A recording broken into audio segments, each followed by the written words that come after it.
our name in this parliament to debate our nation's affairs and pass laws for the betterment and welfare of all Fijians. Guide us in our deliberations and grant us the wisdom to do what is just and fair.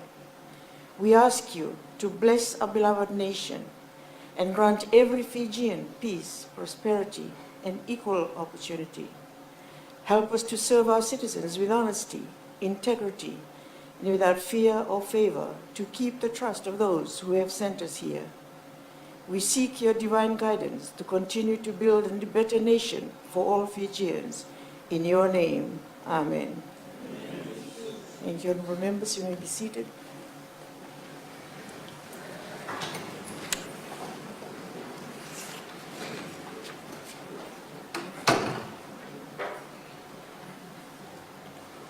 Honorable members of Parliament and honorable judges, I shall now proceed to receive His Excellency the President of the Republic of Fiji.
Honourable members of Parliament and honourable judges, you may now be seated.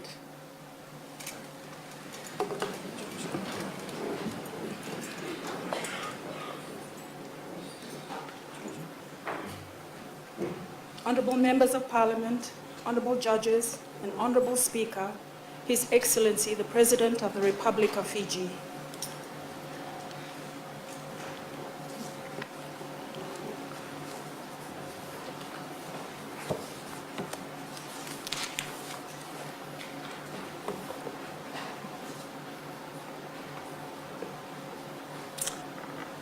Madam Speaker, the Honourable Acting Chief Justice and Honourable members of the Judiciary, the Honourable Prime Minister, the Honourable Cabinet Ministers and Assistant Ministers, the Honourable Leader of the Opposition, the Honourable Members of Parliament, Your Excellencies, High Commissioners, Ambassadors and members of the Diplomatic Corps, distinguished guests, ladies and gentlemen, good afternoon, Isambul Naka, Assalamu alaikum, Namaste. We are gathered together this afternoon to mark another milestone in our nation's march of progress. This month, we made our democracy more secure. We further cemented the historic achievement and legacy of the 2013 Fijian Constitution through the successful conduct of our second genuine parliamentary elections. As I speak, Fijians around the world are living this moment in history alongside each of us, as they listen in on the radio and watch live on television, online and on social media.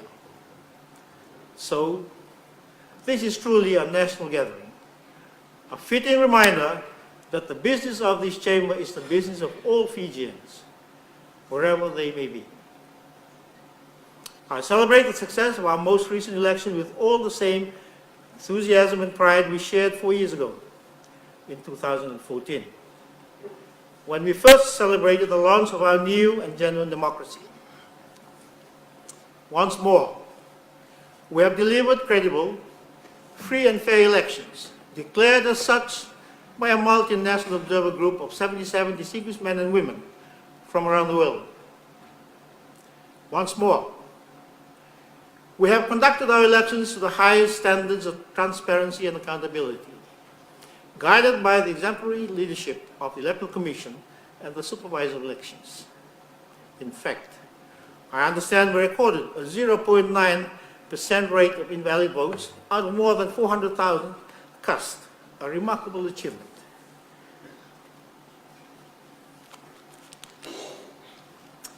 Voter turnout, however, was noticeably lower than what was recorded in 2014. I understand we were dealing with heavy floods in a few parts of the country. But I must use this opportunity to urge all Fijians, even if there is a bit of rain, to always strive to exercise the democratic rights by voting in our elections.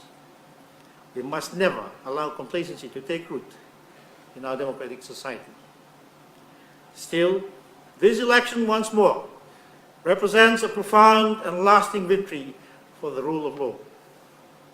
The independence of our state institutions, the strength of our young and vibrant democracy. And once more, we have an outcome that reflects the will of the Fijian people. They have spoken, and they have chosen you, the 51 members of our new parliament, to serve their interests over the next 4 years. I see familiar faces amongst you, and I see new faces as well. I see tried and tested debaters, and I see passionate politicians. I can envision the ideas, laws and policies yet undeliberated. And I am deeply proud to see more women represented in this august house as well. But most importantly, when I look out on this honorable gathering, I see Fiji, and I see the Fijian people, because that is whom all of you represent. Madam Speaker, Honorable Acting Chief Justice, and honorable members of the Judiciary, the Honorable Prime Minister, Cabinet Ministers, Assistant Ministers, the Leader of the Opposition, members of Parliament. Excellencies, ladies and gentlemen, our democracy is a precious treasure, owned by the Fijian people and enshrined in the Fijian Constitution.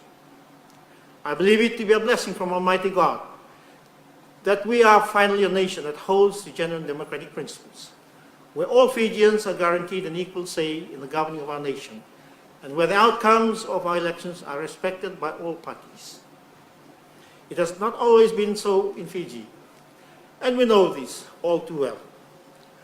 Our journey towards the achievement of a truly inclusive democracy has spanned decades, and it's never ending.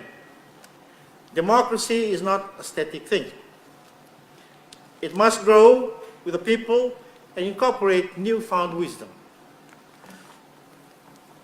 It must confront problems and respond to demands that we cannot even contemplate today.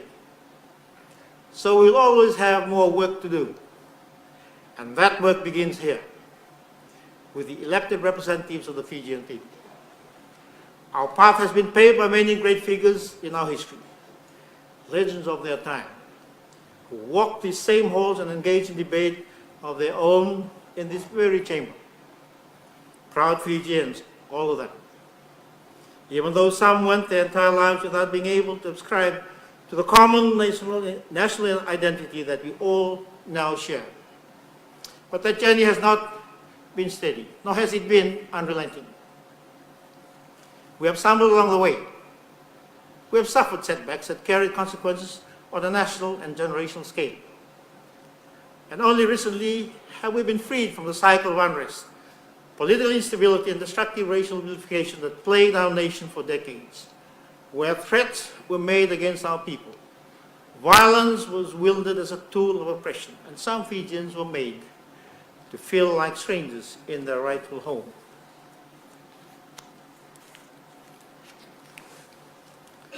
Those traumatic and destructive events in our past can never be repeated, but they must also never be forgotten. Because we risk repeating our history should we ever make the fatal mistake of moving forward while disregarding the lessons of our past. I will remind us of those lessons today. The basis of the coups of 1987 and 2000 can be boiled down to the same blatant, harmful, and indefensible lie. The lie that Fiji and the people of Fiji are somehow stronger divided than we are united. That lie was imposed on our people through acts of brute force and violence, accompanied by a political culture of fear, mistrust, and communal antagonism that poisoned the minds of Fijians for generations, needlessly pitting them against their own countrymen and women, and doing untold damage to the fabric of our national life. And we suffered the consequences of those acts and the ills they brought down upon us to this very day. But finally, we're exposing that treacherous lie for what it was, and we have the power to cast that lie into a dark corner of our history where it belongs, through the establishment of our new democracy under the 2000 Fijian Constitution. Since that time, through our great effort to realize the sacred promises enshrined within our Constitution, we have made dramatic and undeniable progress. We have shown that our unity is not a weakness, nor something to fear. It is, in fact, our greatest strength. We have established institutions of state that remain fiercely independent, with the strength to fulfill their constitutional mandates regardless of which party forms our government. The judiciary, the executive, and the legislative branches of our government are all separate and distinct, each wielding its own powers and responsibilities, each fully independent. And we can never tolerate any effort from any in this room or from any Fijian to undermine the very foundation of our democracy by attacking our institutions of state. We particularly cannot stumble, blinded by our emotions, into unfounded assaults on any of those institutions simply because we do not agree with an action they have taken. If a court does not rule in your favor, that does not mean our courts are not independent. It simply means your case carried insufficient merit. While you are free to then pursue any legal means at your disposal, that does not give you a pass to then subvert the systems that deliver justice in this country. I know some in this chamber have recently been subjected to the scrutiny of our judiciary. Those matters are for the courts. They are not for this chamber. And it is incumbent on all of us to respect the independence of the women and men enlisted in our judiciary by respecting whatever outcome emerges from our courts, along with any actions taken by independent institutions of state. Madam Speaker, Honourable Acting Chief Justice, Honourable Members of the Judiciary, Honourable Prime Minister, Cabinet Ministers, Assistant Ministers, the Leader of the Opposition, Members of Parliament, Excellencies, ladies and gentlemen. The role of a free media is to provide information to our citizens and create spaces for fair and truthful political debate. And we must recognize that Fijian media can play a key role in preserving our democracy. But in the media, we must always expect and receive a degree of responsibility in reporting. It is the obligation of every reporter, editor and publisher not to simply regurgitate the words of others, particularly if they know those statements to be untrue, but to challenge those statements with their own analysis to ensure the truth shines through their readership. To publish blatant lies or misleading statements is irresponsible and only serves to enable deceit and the subversion of our national unity, our institutions, our economy, and our development. It is unwavering the strength of our institutions, guaranteed by our Constitution, that has brought our nation stability, and that stability has been the basis of our economic prosperity. We see that prosperity in the record 9 straight years that our economy has grown and the tens of thousands of new jobs we have created. We see opportunity in the revolution in Fijian education. Education is now free, and students can afford to travel to school. They study from free textbooks and have access to unprecedented new funding for tertiary loans and scholarships. We see modernity in the new roads, the bridges, the ports, the jetties, and airports constructed to a quality that matches everything you'll find overseas in developed nations. And we see a better life in the new development that has swept across the nation, bringing water, electricity, and telecommunications to Fiji and even the most rural and remote regions of our country at a rapid pace never before witnessed in our history. And when it comes to expanding access to those essential services, services that literally transform our people's lives for the better, the pace of that development must be maintained or even increased. By remaining rooted in the mandates of our Constitution, we have brought confidence to our people and to the rest of the world. It is clear that Fiji is ready to able to take its rightful place in the global community and the world economy. We are rapidly becoming not a follower, but a leader among nations on the courses that matter most to our secure future. And we are showing the rest of the world how sustainability and economic development can and must go hand in hand. And now, as an elected member of the United Nations Human Rights Council, Fiji has another leadership opportunity in front of us as we continue to set an example to the world in the protection and promotion of human rights of all people.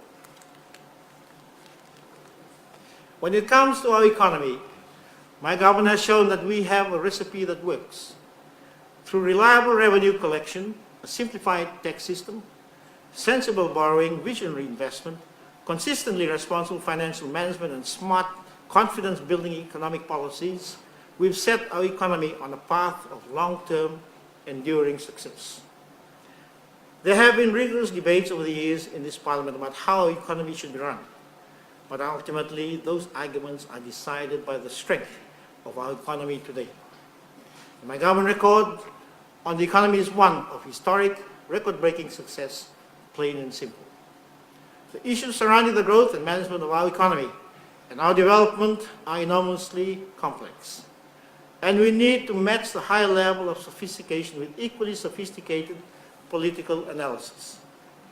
That begins with intellectual honesty. Complicated debates of policy cannot be reduced to political barbs, slogans, and one-line retorts. Your electorates deserve a far more holistic understanding of the matters put in front of the chamber. It is said that you do not truly understand a lesson if you are unable to explain it and teach it to another. So when it comes to great debates of our development, I expect all of you not only to fully understand the complexity of your debates, but to then bring that understanding along with patience and honesty to your electorates when you're educating them on our political discourse. We can expect those debates to rage on over the next 4 years. But I think my predecessor, His Excellency Ratipeli Naletkau, put it best when he said, when opening this parliament in 2015, and I quote, "We no longer can afford to debunk or run down the economy for political expediency or to score political points. Building a strong economy requires confidence-building measures by the nation as a whole. Economic growth means improved lives for all. It means prosperity for all, and it means a brighter future for all Fijians. And it is inexcusable to undermine the Fijian economy just for political gain. You must talk about your country first and not yourself." Unquote. To debate, by all means, and wage a battle of ideas, because that is the function of Parliament. But to do so with civility, humility, and with national unity. National interest and common good always at the forefront of your minds. And to do so also with intellectual honesty. To know that an idea is better than yours, to know that an action or policy is going to be for the benefit of the country in the long term, and to still debunk them is also intellectual dishonesty. The truth of those words has not changed over these past 4 years.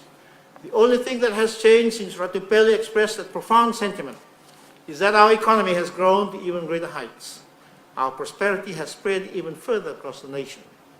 And our future as a nation and as a people has grown only brighter.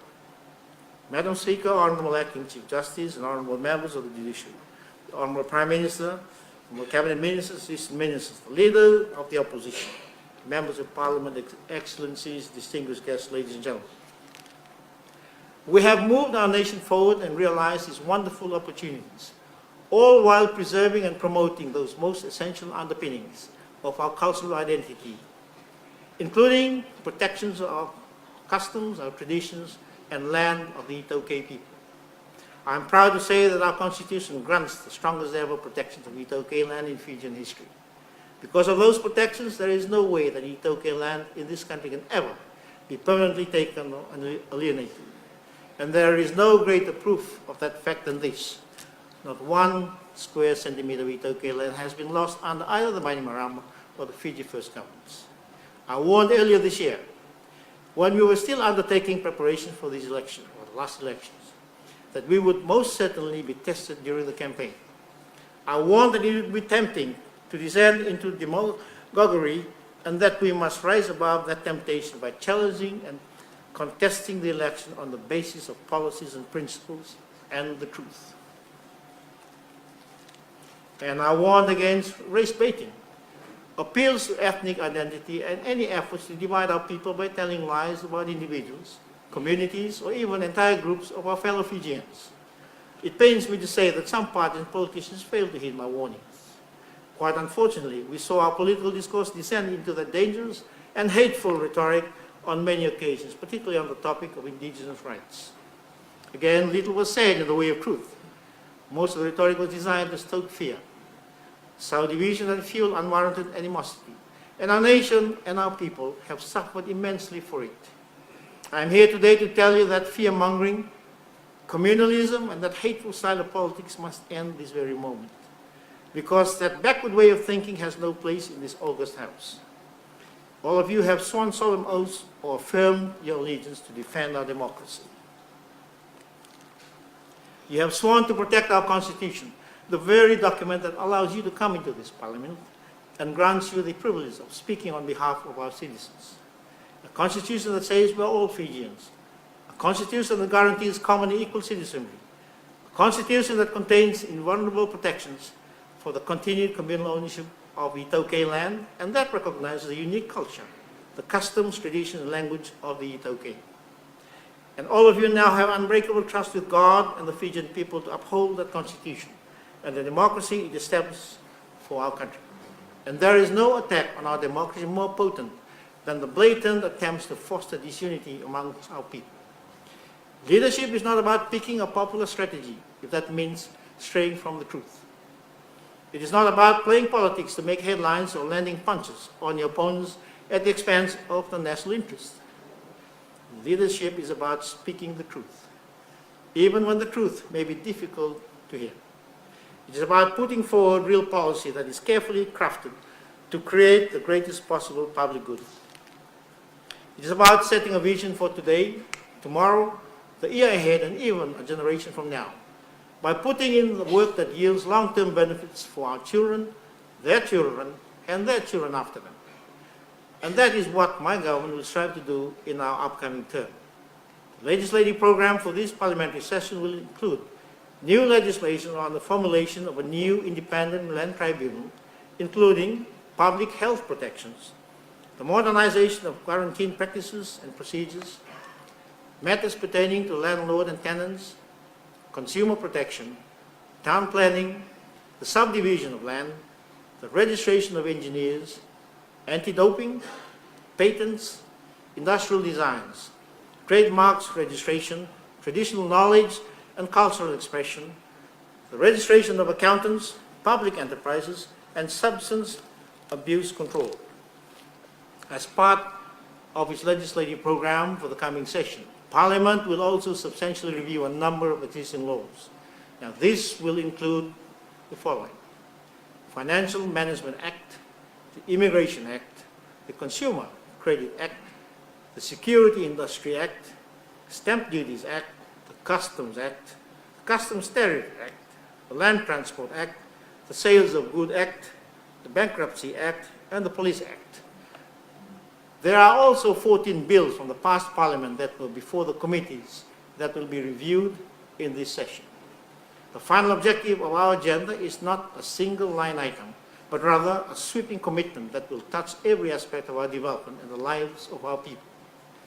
That is the empowerment of young Fijians. The success of young nations like ourselves is bonded to how well we engage with the young minds of our country.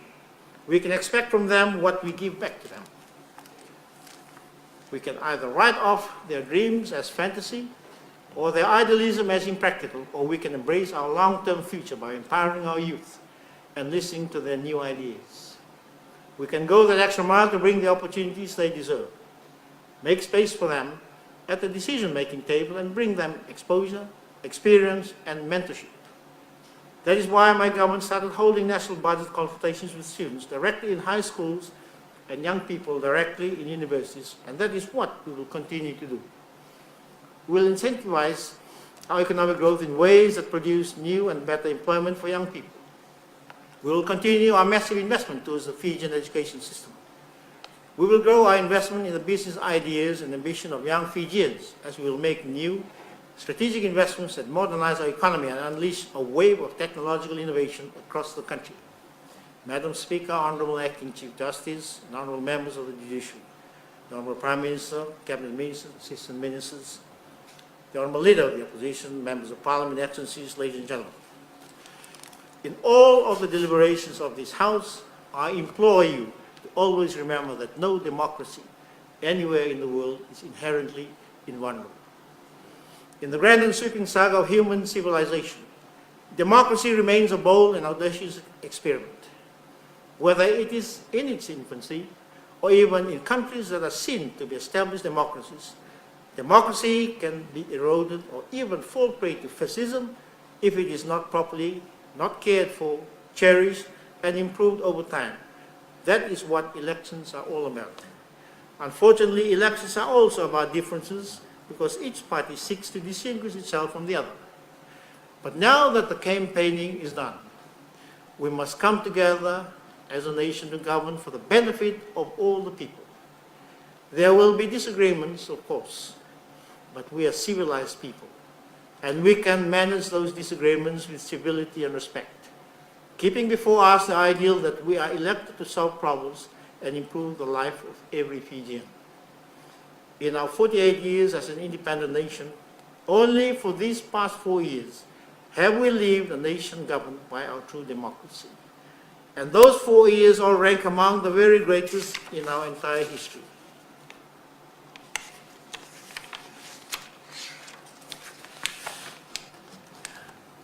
You see it as well as I do.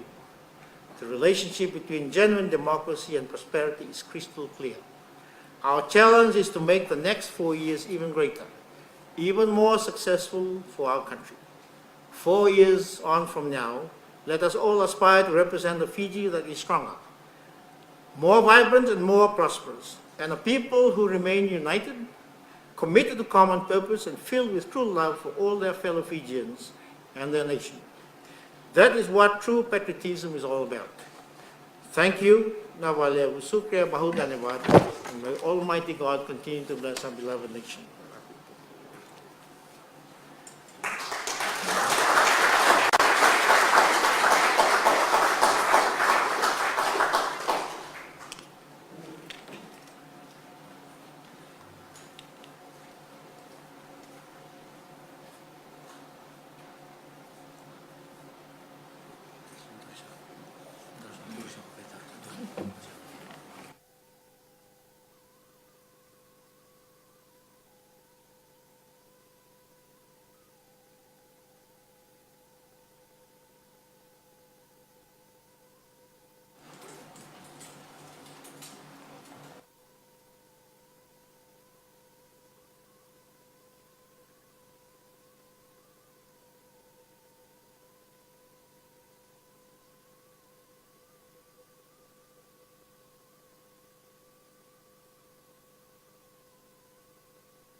Honourable members, you may now be seated.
Thank you, honourable members. May be seated.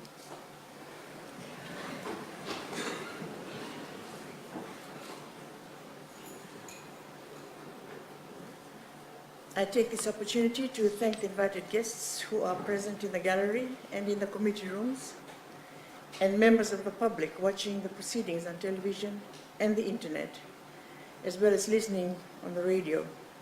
Thank you. Thank you for taking interest in your parliament, particularly for the opening of the second parliament term under the 2013 Constitution. I wish to remind honourable members that when Parliament next meets, we will proceed with a motion to thank His Excellency for his most gracious speech. I now take this opportunity to invite honourable members and invited guests for refreshments at the marquee below. Honourable members, Parliament now stands adjourned until Tuesday, 27 November 2018 at 9:30 a.m.